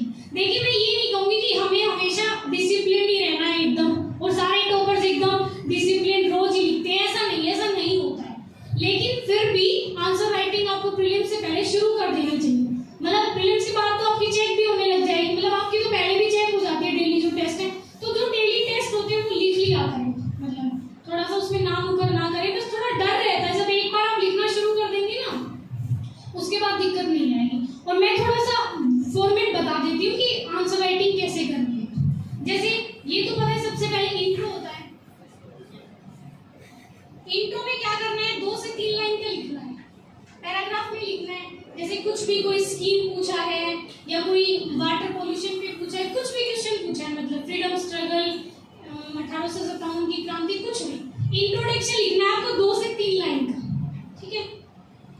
उसके बाद जो उसकी मेन बॉडी है, जो क्वेश्चन की मुख्य डिमांड है, मतलब जो उसमें पूछ रखा है। देखिए डिमांड समझना बहुत जरूरी है, बहुत जरूरी। मतलब वहाँ इतना प्रेशर होता है मेंस के टाइम कि आपको बस पढ़ना है क्वेश्चन, डिमांड समझना और सीधे लिखना है। इतना टाइम बिल्कुल नहीं होता है कि आप उस टाइम सोच पाए। अगर आपका पेन रुक गया बीच में तो इसका मतलब क्वेश्चन छूटेगा। तो इसलिए आपको पहले से इतना प्रिपेयर होके जाना है कि उस टाइम आप इतने मतलब आपकी इतनी प्रैक्टिस हो जाए कि आप क्वेश्चन पढ़ें और डिमांड अच्छे से समझना है, एकदम अच्छे से। अगर वो रीजंस पूछ रहा है तो आपको रीजंस ही लिखने हैं। कभी कभी मिस्टेक हो जाती है, मुझसे भी हो गई 1-2 क्वेश्चंस में, सबसे हो जाती है शायद, लेकिन मैं मतलब आपको ये सजेस्ट करूंगी कि डिमांड एकदम गलत नहीं समझनी है। जो वो पूछ रहा है चाहे उसमें 10 सेकंड लग जाए, एक बार रुक के आप क्वेश्चन अच्छे से पढ़िए, हिंदी में भी पढ़िए, देन इंग्लिश में पढ़िए। क्योंकि कभी कभी मिसप्रिंट मतलब ऐसा मतलब ट्रांसलेशन में हो जाता है कि वो इंग्लिश में कुछ पूछ रहे, हिंदी में कुछ पूछ रहे। तो आप हिंदी का भी पढ़िए, उसके बाद इंग्लिश का पढ़िए और फिर अपनी मतलब जो उसने पूछा है एग्जैक्ट वही डिमांड लिखनी है आपको, मतलब उसका ही आंसर लिखना है। तो बॉडी में आप वही लिखेंगे जो उसकी मेन डिमांड है। उसके बाद कंक्लूजन। हाँ, और एक सेकंड, बॉडी में लिखेंगे कैसे? देखिए कोशिश करिए कि जितने एस्पेक्ट्स वो पूछ रहा है, जितने डायमेंशन वो पूछ रहे हैं, सारे कवर हो जाए। चाहे 10 नंबर का क्वेश्चन, इस बार GS2 में शायद एक क्वेश्चन आया था, ब्रिक्स के बारे में पूछा था और सार्क के बारे में पूछा था, 10 नंबर में पूछा था। उसमें उसने ये भी पूछा ये क्या होता है, इनमें डिफरेंस भी बताओ, इनमें समानताएं भी बताओ, आगे की राह भी बताओ, ये इससे अलग कैसे, मतलब 4-5 चीजें पूछी थी 10 नंबर में। और 10 नंबर में सिर्फ 2 पेज होते हैं, एक ऐसे एक ऐसे। तो कोशिश करना है चाहे आप 2-2 पॉइंट लिखें, लेकिन जितनी वो पूछ रहा है आप सारी एड्रेस करें। मतलब समानताएं भी बताएंगे आप, असमानताएं भी, जितनी वो पूछ रहा है, जितने एस्पेक्ट वो पूछ रहा है, चाहे आपको 1 पॉइंट आता हो, 2 पॉइंट होता हो, दैट डजंट मैटर, लेकिन जितने वो पूछ रहा है आपको सारे एड्रेस करने हैं। दूसरा, कोशिश करनी है कि आप पॉइंट फॉर्म में लिखें, ठीक है। मतलब जितना मतलब एग्जामिनर के लिए हमें ये इजी बनाना है कि हम मतलब वो आसानी से चेक करें। आप पॉइंट्स में लिखेंगे तो उसके लिए इजी रहेगा कि वो आराम से जो भी आप कहना चाह रहे हैं वो समझ जाए। तो कोशिश करिए जब टेस्ट लिखें तो पॉइंट्स में लिखें। और मैं ऐसे लिखती थी, जैसे पहले इंट्रोडक्शन दे दिया, मान लो 3 लाइन का यहाँ तक हो गया, उसके बाद जो उसने मेन पूछा है मैं यहाँ हेडिंग बना देती थी। ब्लैक पेन से अगर आप कंफर्टेबल है तो ब्लैक से, अदरवाइज ब्लू से बना दीजिए, क्योंकि पेन जब चेंज होता है तो वो थॉट प्रोसेस एक बार रुकती है। ये इस बार मुझे लगा कि ऐसा होता है। लास्ट टाइम तो मैंने बस पेपर पूरा कर दिया था कि पूरा हो जाए, बस किसी तरह जो आता है लिख देना है बस। लेकिन पेन चेंज भी किया लास्ट टाइम, मतलब ब्लैक ब्लू। इस बार नहीं किया, सिर्फ ब्लैक मतलब ब्लू से लिखा है, क्योंकि मुझे लगता है थोड़ा सा वो थॉट प्रोसेस रुकती है, पेन चेंज करते हैं उस टाइम। तो हेडिंग बना दीजिए बस ऐसे, आप उसको बॉक्स में कर दीजिए। उसके बाद यहाँ पॉइंट डाल, उसके बाद यहाँ नंबर डालेंगे और पॉइंट्स लिखेंगे। कभी कभी ऐसा होता है कि इसकी सब हेडिंग बनानी होती है, तो मैंने ये किसी टॉपर से सुना था, मतलब उसकी शायद कॉपी देखी होगी, शायद सुना होगा। तो मैं यहाँ ऐसे 1.1 ऐसे बनाती थी, फिर ऐसे लिखती थी इसमें ऐसे, फिर यहाँ इसके लाइन में लिखती थी 2, फिर ऐसे। तो इससे थोड़ा सा अच्छा लगता है, मतलब देखने में समझ में भी आता है कि ये हेडिंग है और इसकी ये सब हेडिंग्स है। 1.1 1.2 ऐसे ए लिखते हैं तो ज्यादा टाइम लगता है हिंदी वाले, तो 1 ही लिखिए, 1 फिर देन 1.1 1.2 ऐसे, ठीक है। उसके बाद आएगा कंक्लूजन। देखिए बॉडी में आपकी नॉलेज मैटर करती है, जो उसने पूछा है वो आपको अच्छे से समझ में आया है या नहीं, आपने अच्छे से एड्रेस किया है या नहीं, वो मैटर करता है। लेकिन कंक्लूजन आपको हमेशा कैसा लिखना है, पॉजिटिव, मतलब थोड़ा आशावादी होना चाहिए, मतलब भविष्य को मतलब अच्छा दिखाने वाला ऐसा होना चाहिए। तो कंक्लूजन में मैंने क्या किया था, मतलब 5-6 चीजें याद कर रखी, 5-6 चीजें याद कर रखी थी। जैसे एक तो अपने होते हैं SDG, एक तो हमारे होते हैं SDG, पता है ना आपको, सस्टेनेबल डेवलपमेंट गोल्स, सतत विकास के लक्ष्य। ये वाले आपको 13 के 13 याद होने चाहिए, एकदम टिप्स पे, 2 3 4 5 सारे एकदम टिप्स है। जैसे कोई भी गरीबी में क्वेश्चन आया, मुझे याद था कि SDG 2 तो डालना ही डालना है, नो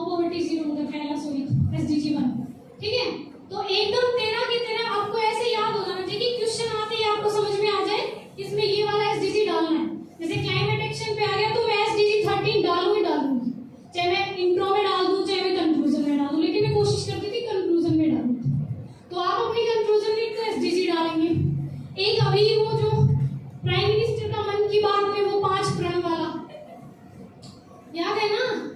याद कर लीजिए पांचों विकसित देश और जो भी हैं उनका वो वाले।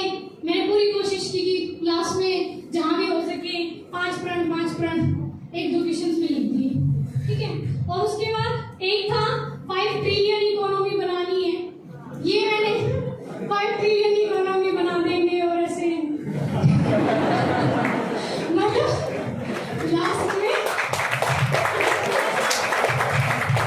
थोड़ा सा आशावादी होना चाहिए। और भी थे मतलब ऐसे 4-5 मुझे अभी याद नहीं आ रहे हैं, मतलब ऐसे जो भी आपको पॉइंट मिले वो आपको न्यूज़पेपर से मिल जाएंगे। या मैंने किसी टॉपर की कॉपी से और देखा था कि पता नहीं किसी देखा था कि वो कोई बुक डालते थे, जैसे कोई ऐसा क्वेश्चन आ जाए कोई गरीबी या विकास को लेकर, अमर्त्य सेन की बुक है काफी, तो आप कोशिश करिए कि ऐसा कुछ इनोवेशन करें कि मतलब एग्जामिनर को, क्योंकि मार्क्स वही देने होते हैं लास्ट में, तो थोड़ा सा अगर उसको लगेगा कि कुछ अलग हुआ है तो आप कोशिश करिए कोई बुक जो अच्छी है, मतलब अमर्त्य सेन की है, जो भी मतलब अच्छे लोग हैं इकोनॉमिक्स में या पॉलिटिक्स में, आप उनकी बुक कोट कर दें मतलब नीचे कि इस बुक में भी भारत के लिए ऐसा कहा गया है, तो मतलब हम आशा करते हैं कि तब तक हम ऐसा कर लेंगे, मतलब अच्छा मतलब एक पॉजिटिव नोट पे खत्म करना है। तो कंक्लूजन डन। और तो बस यही बताना है मुझे। हाँ बोलिए। डायग्राम का यूज कैसे करते हैं? हाँ डायग्राम, देखिए टाइम इतना कम होता है, बहुत कम, सिर्फ 7 मिनट होती है 10 नंबर वाले क्वेश्चंस में, और आपको उस टाइम क्वेश्चन पढ़ना है, फिर समझना है, उसके बाद सोचना है कि अलग क्या लिखना है, उसके बाद फ्रेम करना है कि ये इंट्रो में ये ऐसे ऐसे, और फिर डायग्राम्स भी बनाने हैं। लेकिन डायग्राम्स बिल्कुल बनाइए, कोशिश करिए कि डायग्राम हर जगह में, जैसे मैप, एक तो मैप हो गया,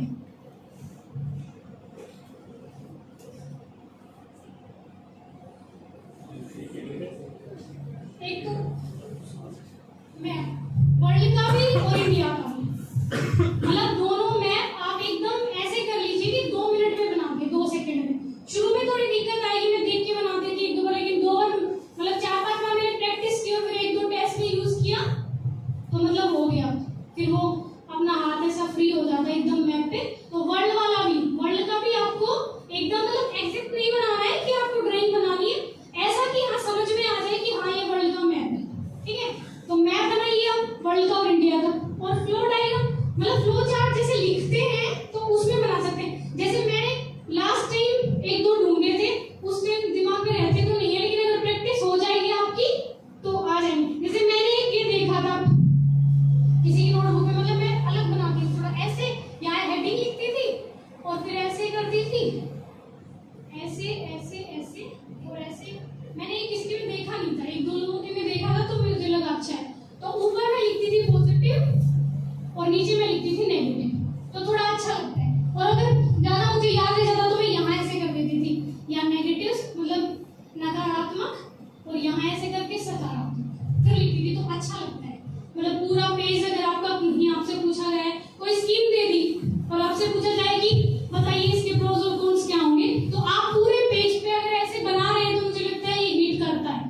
तो ऐसे डायग्राम्स जो मतलब अच्छे, एक ये भी बनाती थी, एक ऐसे बनाती थी कि यहाँ मतलब जैसे टॉपिक लिख दिया, जैसे ये पेज होता है ऐसे ऐसे, यहाँ मैं टॉपिक लिख देती थी और फिर ऐसे 1 2 3, फिर जैसे याद आते रहते थे पेपर में, क्योंकि पहले से तो सोचते नहीं, लिखते रहते, याद आते रहते, तो मैं बढ़ाती रहती थी ऐसे करके ऐसे। तो ये वाला एक और होता ही है, और तो सिंपल होता ही है कि यहाँ हेडिंग डाल दो 1 2, ये सबसे इजी है। जब लास्ट में एकदम 4-5 क्वेश्चन बचे और एकदम घसीट के लिखना है तो उस टाइम लास्ट में तो ऐसे ही होता है, टाइम इतना कम रहता है। और इथिक्स वाले पेपर में तो बहुत मतलब टाइम का ये है कि इस बार भी मेरा कंप्लीट नहीं हुआ, एक पे क्वेश्चन 10 नंबर का रह ही गया वो, क्योंकि थोड़ा सा टाइम का इशू रहता है इथिक्स में। इस बार शायद थोड़ा लेंथी पेपर था, सबका ही छूटा है, तो आप कोशिश करिए कि पेपर छूटे ना किसी भी हालत में, मतलब थोड़ा चाहे लास्ट में। इस बार मेरे को लगा कि थोड़ा भर भर के लिखना है, तो मैंने दोनों पेज फुल यहाँ तक लिखा इस वजह से वो एक छूट गया। लेकिन आप कोशिश करिए कि लिखे तो अच्छा, मतलब मैंने बात की ऐसे टॉप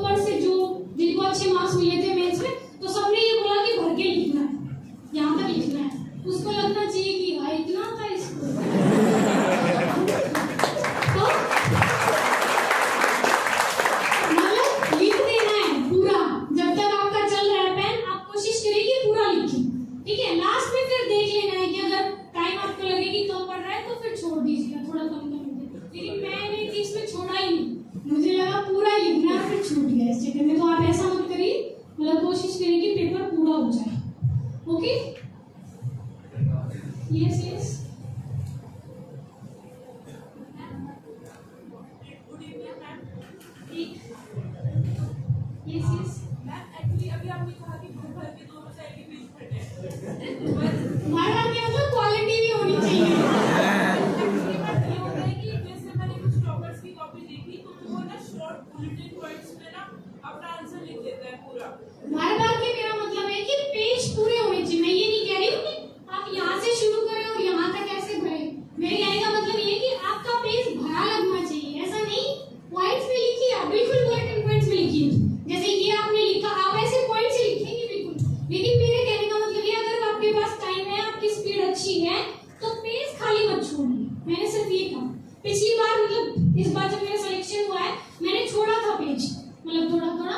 लेकिन मैंने देखा एक दो टॉपर से जिनको मेंस में 400 से अच्छा नंबर मिले हैं, एक दो फ्रेंड्स हैं, उन्होंने ऐसा ही लिखा है। मतलब उनकी कॉपी देखी तो उन्होंने बिल्कुल, प्रहलाद सर हैं जो जिनकी 104 रैंक है, प्रहलाद नारायण शर्मा, उनसे उन्होंने बोला कि मैंने ऐसे लिखा था, यहाँ से शुरू किया। देखिए, मैं ये बिल्कुल नहीं कह रही हूँ कि आप भर देंगे तो नंबर मिल जाएंगे या आप नहीं भरेंगे तो नंबर नहीं मिलेंगे, ऐसा बिल्कुल नहीं है। मैं सिर्फ बता रही हूँ कि अगर आपके पास नॉलेज है, आपके पास टाइम है, आपकी स्पीड अच्छी है, तो कोशिश करिए कि उसमें दिए हैं 2 पेज तो आप भर दें। मतलब ऐसा नहीं है कि घिच-पिच हो जाए, और ऐसे नहीं, पॉइंट्स में लिखिए लेकिन पेज पूरे हो जाने चाहिए। मेरा ये अर्थ है कहने का।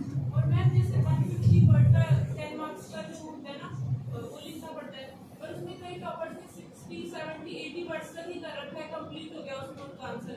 तो मैम ऐसा भी कर सकते हैं क्या? नहीं, देखिए, अगर उसने 150 दिया है तो आपका 130 हो जाए या 160 हो जाए, वो हो सकता है, लेकिन 60-70 नहीं, मुझे नहीं लगता है। मैम पर उन्होंने सारे डायमेंशन कवर कर रखे थे, वो जो पॉइंट्स थे 60-70 वर्ड्स में आप डायमेंशन सारे कैसे कवर कर लेंगे?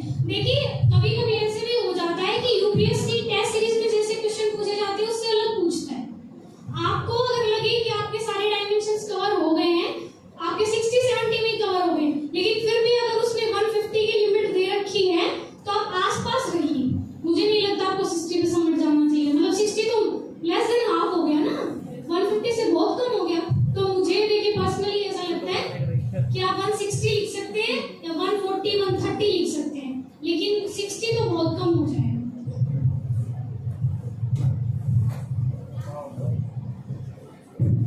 ऐसी कौन सी मिस्टेक्स हैं जो हमें फर्स्ट एग्जाम के ड्यूरिंग मस्ती नहीं करनी चाहिए? उस सेकंड में नहीं करनी चाहिए। मस्ती नहीं करनी चाहिए। लेकिन मैंने बताया वो एक तो रिसोर्सेज वाला प्रिपरेशन के टाइम पे प्रिपरेशन के टाइम पे, हाँ मैंने ये वही बोला ना कि आप रिसोर्सेज ज्यादा, क्योंकि देखिए पहला अटेम्प्ट होता है तो हमें ये लगता है कि ज्यादा पढ़ लें, मतलब ये भी पढ़ लें, मतलब जो भी रिसोर्सेज मिल जाए वो पढ़ लें।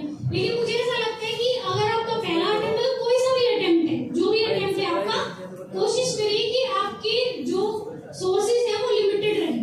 क्योंकि मुझे ऐसा लगता है एक किताब को आप 10 बार पढ़ें और 10 किताबों को एक बार पढ़ें तो वो कुछ याद तो रहेगा नहीं उनमें से, 10 में से।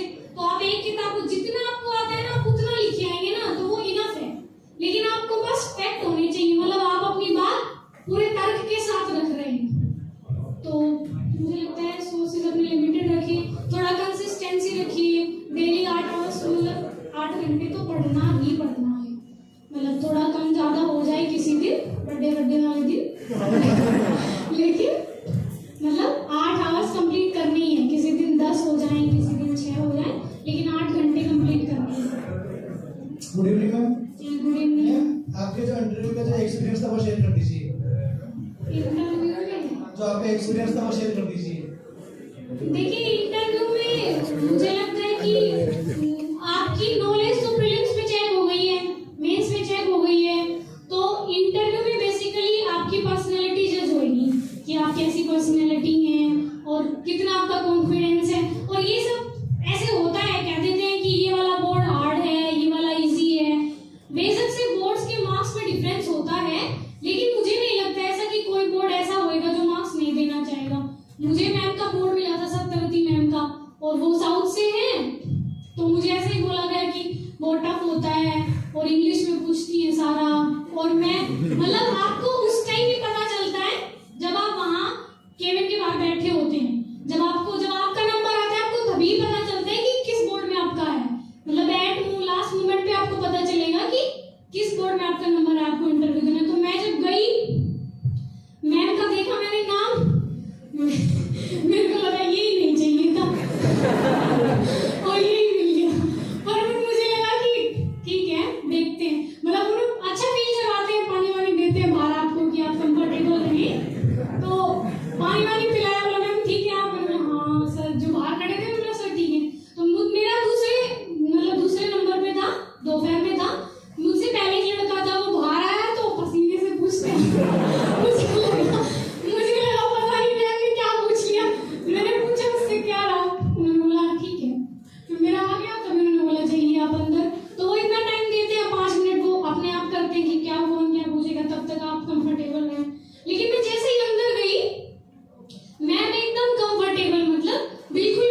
है, 22 साल का है, 22 साल की है, तो मुझे लगता है थोड़ा सा उसका इफेक्ट होता है। और उसके बाद तो फिर आपकी पर्सनैलिटी चेक होती है, आप जो भी बोले बस कॉन्फिडेंस से बोले। और इंटरव्यू के टाइम तक आप इतना पढ़ लेते हैं कि मतलब नॉलेज की तो कोई दिक्कत नहीं आएगी, बस आपको कॉन्फिडेंस से बोलना है। अगर आपको नहीं आता है तो उनको ऐसे मतलब भटकाना नहीं है कि नहीं मतलब कुछ भी बोल रहे हैं। अगर आपको नहीं आ रहा है कोई क्वेश्चन का आंसर, तो आप सिंपली बोलिए सॉरी मैम या सॉरी सर, उसके बाद वो अपने आप मूव ऑन कर जाते हैं। और उनको भी पता है कि मतलब इसको कंफर्टेबल रखना है, तो इंटरव्यू से तो एकदम घबराने की जरूरत नहीं, बस आप वहां तक पहुंचिए। मैम एक ये है कि मतलब अभी जैसे लड़की आपसे क्वेश्चन पूछ रहे थे कि मैं आपने क्या पढ़ा, तो आपने बोला कि मैंने छोड़ दिया, फिर आपने पढ़ा क्या मैम वो बताओ। मैंने क्या छोड़ दिया? आप बोलते कि मैंने ये नहीं किया, मैंने बोला किया, तो आपने जो मतलब बुक्स पढ़ी तो आप प्लीज बता दीजिए कि आप। तो मेरे रिसोर्सेज देखिए आपसे अलग रहेंगे बिल्कुल। और मैंने सिर्फ बोला कि मैंने मैगजीन नहीं पढ़ी, वो तो हमारे अलग रहेंगे, लेकिन एक बार बता दो आप, तक हम गाइड हो जाएंगे। मैं अपने रिसोर्सेज बता दूं। हां, तक हमको गाइड हो जाएगा। देखिए रिसोर्सेज तो मेरे को भी जगह बहुत हो जगह सकता है जैसे हमसे कोई चीज छूट रही हो और आपने वो पढ़ी हो तो हम उसको कवर कर ले, अगर टाइम मिला तो।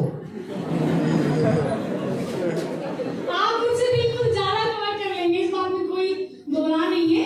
लेकिन देखिए आपके पास अपने कोचिंग के नोट्स हैं, तो आप ज्यादा रिसोर्सेज के चक्कर में मत पड़े। फिर भी अगर आपको मेरे जानने, और मैंने सिर्फ मैगजीन्स नहीं पढ़ी, मैंने डेली न्यूज़पेपर पढ़ा है, और आप इतना पढ़ लीजिए बस, मोर देन इनफ है। मैं अपने रिसोर्सेज मतलब यही रहे हैं, एनसीईआरटीज पढ़ी है, उसके बाद मतलब हर सब्जेक्ट की जो स्टैंडर्ड बुक्स रही हैं, जैसे हिस्ट्री के लिए स्पेक्ट्रम पढ़ी है, बिपिन चंद्र की दोनों बुक्स पढ़ी हैं, इंडिया आफ्टर फ्रीडम स्ट्रगल और इंडिया आफ्टर इंडिपेंडेंस दोनों। और पॉलिटी के लिए पहले एनसीईआरटी पढ़ी है, उसके बाद लक्ष्मीकांत पढ़ी है, और लक्ष्मीकांत सर की एक गवर्नेंस की भी आती है बुक, वो मैंने देखी थी, मतलब पूरी मैं पढ़ी नहीं, लेकिन मैंने देख ली थी कि हाँ इसमें क्या क्या है। और उसके बाद ज्योग्राफी के लिए माजिद हुसैन सर, पहले तो एनसीईआरटी सर की, उसके बाद माजिद हुसैन सर, लेकिन वो थोड़ी सी मोटी बुक है और थोड़ा सा पढ़ना होता है डिफिकल्ट, तो मैंने उसमें से सिलेक्टेड पढ़ा था मतलब। और मैंने ऑनलाइन भी बहुत पढ़ा था, मतलब जो टॉपिक मुझे समझ में नहीं आता था वो मैं ऑनलाइन कवर कर लेती थी, मतलब काफी टाइम लगाती थी। अगर एक टॉपिक समझ में नहीं आ रहा है तो मल्टीपल मतलब सोर्सेज से, लेकिन मैं कवर कर लेती थी। और जीसी लियोन मैंने पढ़ी है, इंग्लिश में है वो अवेलेबल, लेकिन मैंने पढ़ी है, अच्छे से पढ़ी है, नोट्स बनाए हैं उसके। तो देखिए सोर्सेज अलग हो सकते हैं। और इकोनॉमिक्स में रमेश सिंह पढ़ी है, बहुत मोटी बुक है, लेकिन मैं लाई थी कि पढ़ूंगी, फिर मैंने संजीव वर्मा ले ली, मतलब किसी को ने बताया कि संजीव वर्मा भी अच्छी है, तो मैंने संजीव वर्मा पढ़ी फिर।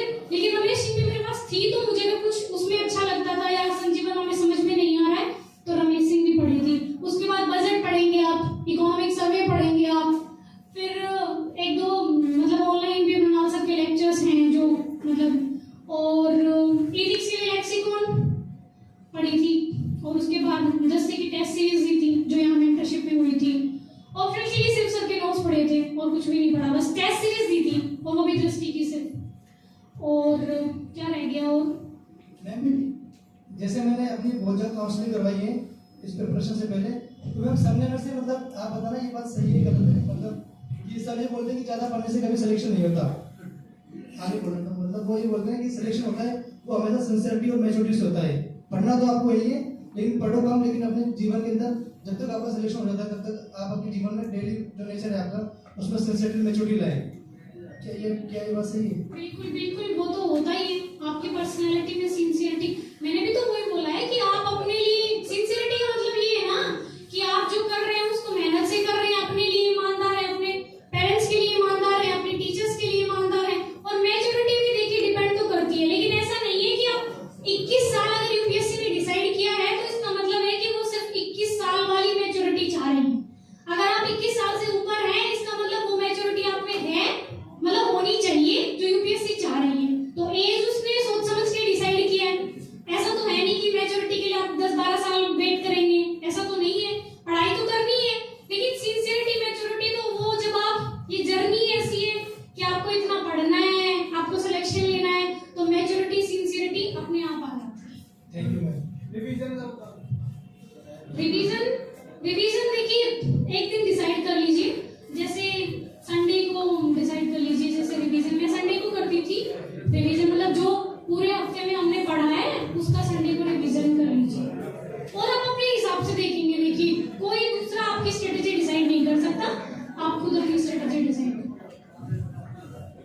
Good evening ma'am. Good evening. 2023 के लिए ऐसे कैसे तैयारी करें कि एग्जाम में झंडे गाड़ दें?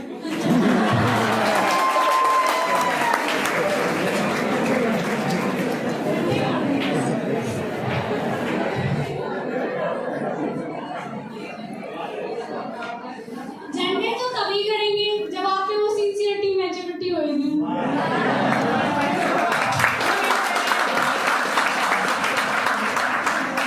अब 6 महीने रह गए एग्जाम में, तो कैसे तैयारी करें? 6 महीने में झंडे गाड़ना चाह रहे हैं आप? कैसे तैयारी करें आप? देखिए 6 महीने तो मुझे लगता है आपको डिमोटिवेट करने का मेरा बिल्कुल इरादा नहीं है, लेकिन यूपीएससी में आप सोचें कि 6 महीने में ही आप सब कुछ कर देंगे, तो मुझे लगता है कम से कम 1 साल 1.5 साल तो आपको चाहिए कि आप एकदम सिंसियरिटी से और पूरी मेहनत से पूरा हार्ड वर्क कर रहे हैं, स्मार्ट वर्क कर रहे हैं, तो 1.5 साल 1 साल तो आपको चाहिए। 1 साल की प्रिपरेशन बस, और आधा में मतलब हाफ ईयर तो जब हम पेपर देते हैं उसमें हो जाता है, पहले प्रीलिम्स देते हैं, फिर मेंस देते हैं, फिर इंटरव्यू देते हैं, तो उसमें हो जाता है। लेकिन मैं बस यही कहूंगी कि रिवीजन अच्छे से करिए, मतलब जो आपको आता है उसमें आप एकदम कॉन्फिडेंट रहिए कि अगर इस टॉपिक से क्वेश्चन आया तो मैं अटेंड कर ले जाऊंगा। मेरा बेसिक इतना मैंने स्ट्रॉन्ग किया था कि मेरे को ये था कि प्रीलिम्स में अगर बेसिक से कोई क्वेश्चन आया ना, संसद पे, राष्ट्रपति पे, राज्यसभा पे, वल्नरेबल एनिमल्स पे, IUCN पे, इन पे कुछ भी आया तो मैं कर ले जाऊंगा। मतलब बेसिक वाला क्वेश्चन तो छोड़ना ही नहीं, मुझे ये था, क्योंकि करंट थोड़ा सा डायनेमिक होता है। अगर आप खुद से प्रिपेयर कर रहे हैं तो शायद करंट मैनेज करना थोड़ा मुश्किल हो जाता है, लेकिन फिर भी ऐसा मैं बिल्कुल नहीं कह रही हूँ कि आपको करंट नहीं पढ़ना है, लेकिन मैं बस इतना कह रही हूँ कि जिस चीज में आप एकदम कंफर्टेबल हैं उस पे मतलब ऐसी कमांड कर लीजिए कि वहां से कुछ भी क्वेश्चन आएगा तो आप अच्छे से कर लेंगे। मैम जिसको इंग्लिश अखबार पढ़ना नहीं आता वो क्या करें?